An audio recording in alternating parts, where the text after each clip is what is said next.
In this video, we're going to go over the most important theories of childhood development as they relate to socialization. We'll focus on three theories, those of Sigmund Freud, Charles Horton Cooley, and George Herbert Mead. We start here with Sigmund Freud, who is notable not only as a pioneer of psychotherapy, but also for coming up with the first theory of how the self emerges that is grounded in a social science perspective. According to Freud, a newborn has a self that is very limited to expressing needs for gratification. I'm hungry, I'm tired, I'm lonely. A more fully rounded self only begins to develop the first time an infant's demands are denied or delayed.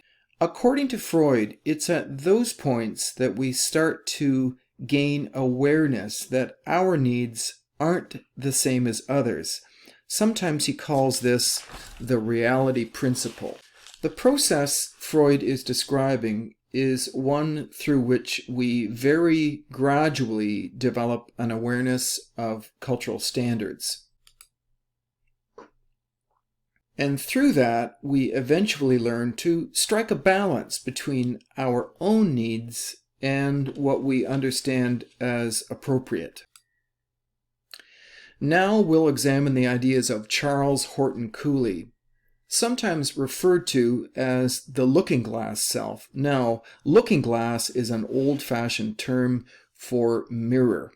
So what does he mean by the mirror self? We can best do this by looking at his ideas in terms of a series of steps. First, we become aware of how we present ourselves to others.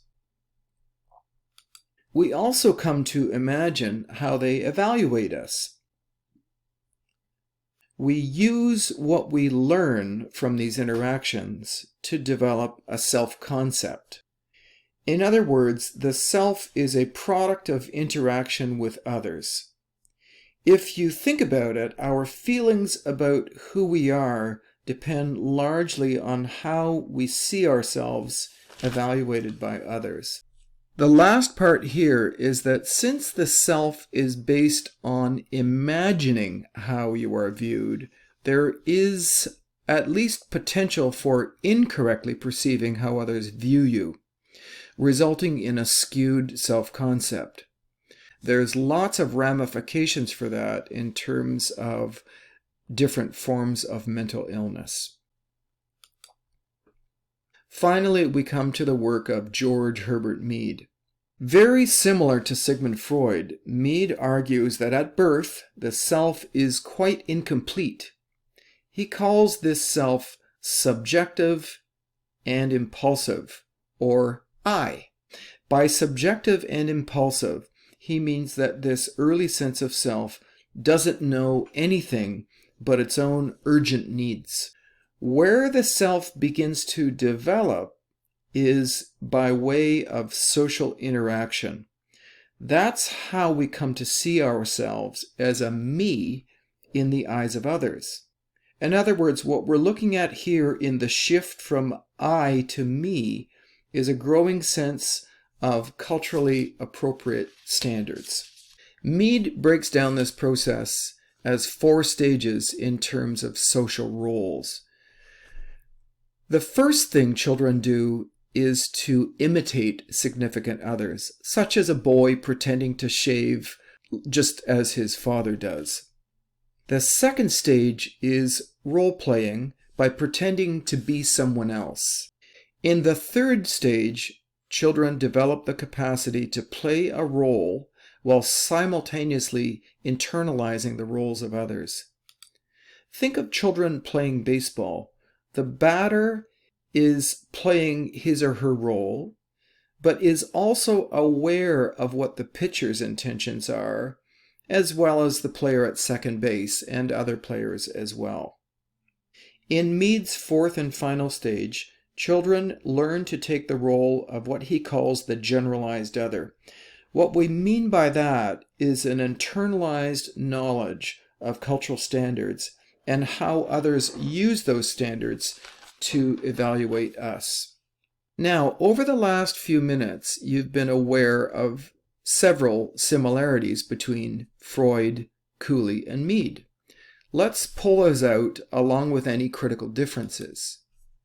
Well, all three of these theorists argue that the self emerges from interaction between an individual and others, what we call social interaction. This is very important because earlier theories of self-development had not taken into account the role of the social environment and social interaction. In each of these three theories, socialization follows roughly the same path or trajectory.